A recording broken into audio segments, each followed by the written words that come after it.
Hello, my YouTube family. This is another sermonette, short but sweet. And I noticed that instead of 60 seconds, YouTube has given us 3 minutes. It seemed like it's 15 seconds or 3 minutes.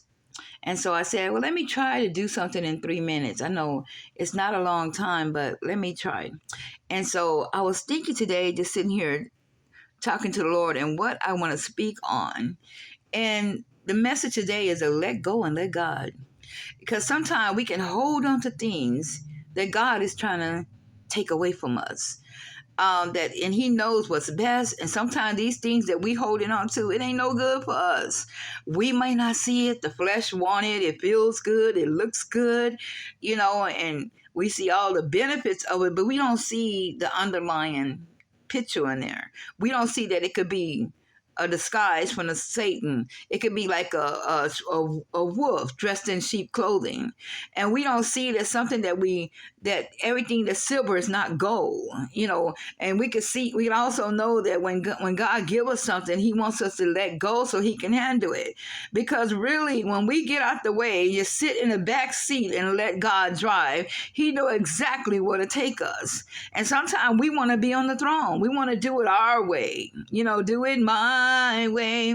But no, we got to do it God's way. When you're a child of God, it's no longer about me, myself, and I, but it's about whatever Christ tells us to do and whatever Christ says. And so sometimes it's like if God says it, we just say, okay, that's it. That's all she wrote. But sometimes when the Lord says something, it was like, oh my God, what is this? Why do I have to do this? How come we be a rebellious child? We tell our children not to be rebellious, our young adults, our grandchildren, our nieces and nephews, but sometimes we can be rebellious to the Lord.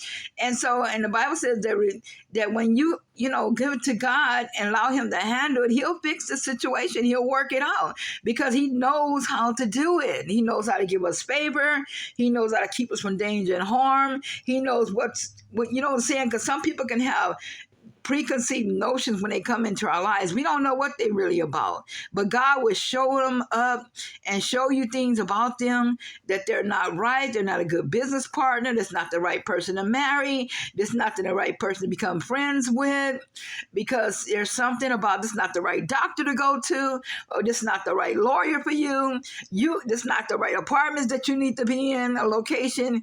But because of the flesh comes up, we got to bring the flesh under subjection to the will of God, to everything, to obedience to the will of Christ, and do whatever God said He wants us to do. Let people go and just let God. Let things go and let God.